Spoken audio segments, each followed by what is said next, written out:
Hello everyone, welcome back to the channel.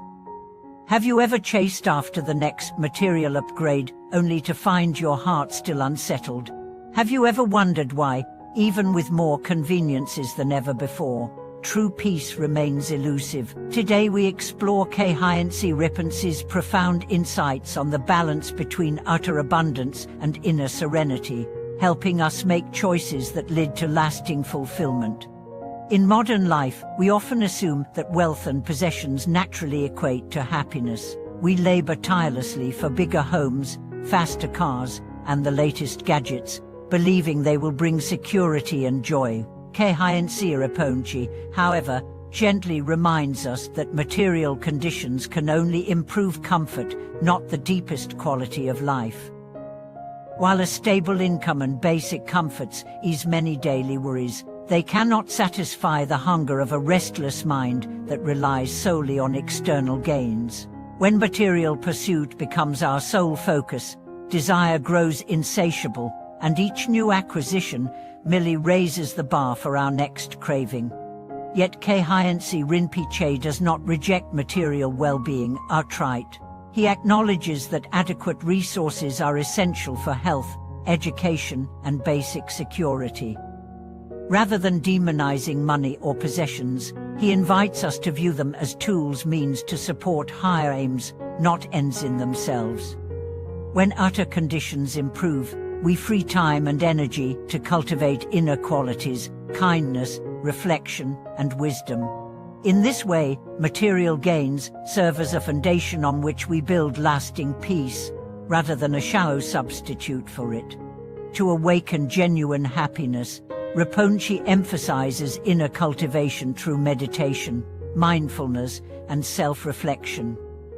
Practices such as sitting quietly and observing the breath train the mind to rest in clarity, releasing the perpetual hurry of desire. When we transition from pursuing ever-changing externals to steadying our awareness within, anxiety and restlessness begin to subside. Over time, these moments of stillness coalesce into a resilient serenity that no economic fluctuation can disrupt. Gratitude also plays a pivotal role in Khyentse Rinpoche's teaching. By consciously appreciating what we already have, be it shelter, food, companionship, or simple health, we counteract the mind's tendency to fixate on lack and scarcity. A daily habit of expressing thanks, whether in meditation or in a journal, shifts our attention away from endless wanting and toward genuine contentment. This practice does not deny the value of improvement, but anchors us in the present, where real happiness resides.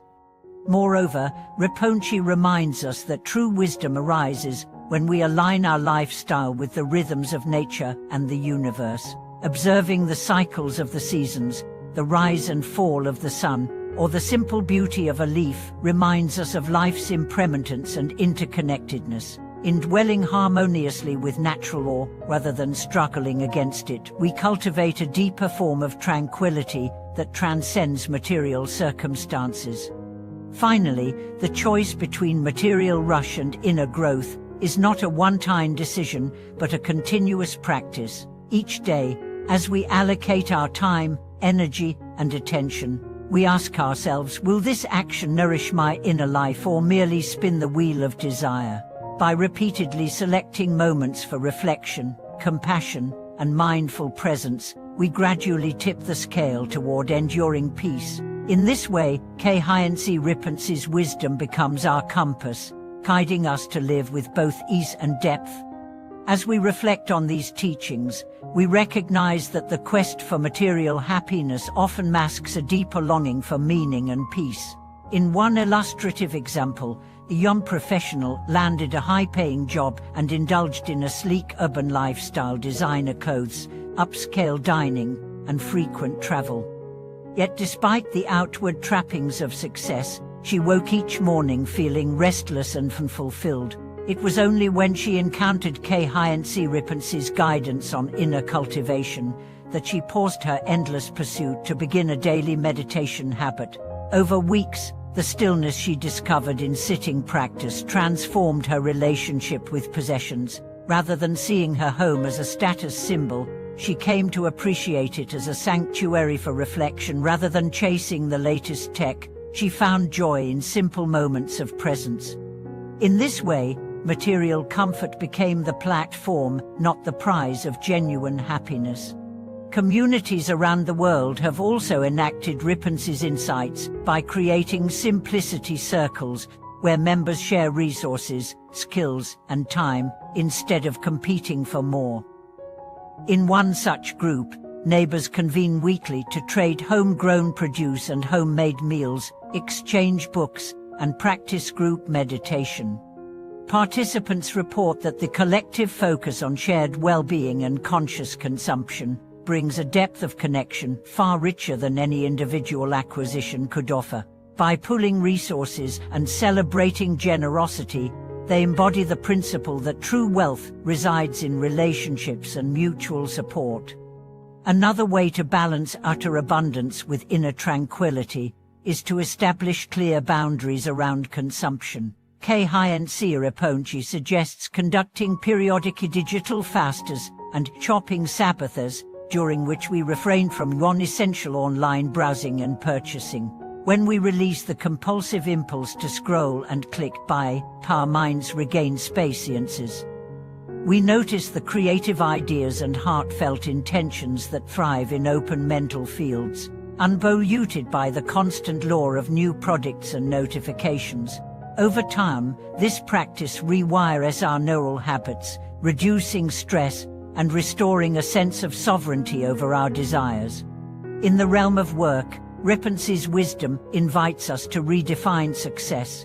Rather than measuring achievement solely by promotions and paychecks, we expand our metrics to include mental clarity, ethical integrity, and the capacity to serve others. A software engineer, inspired by these teachings, began scheduling short meditation breaks between coding sessions, finding that the clarity gained in those pauses enhanced both her productivity and her sense of purpose.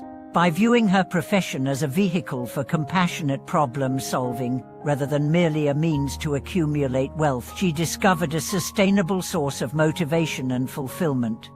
Philanthropy, too, takes on new dimensions when guided by inner tranquility.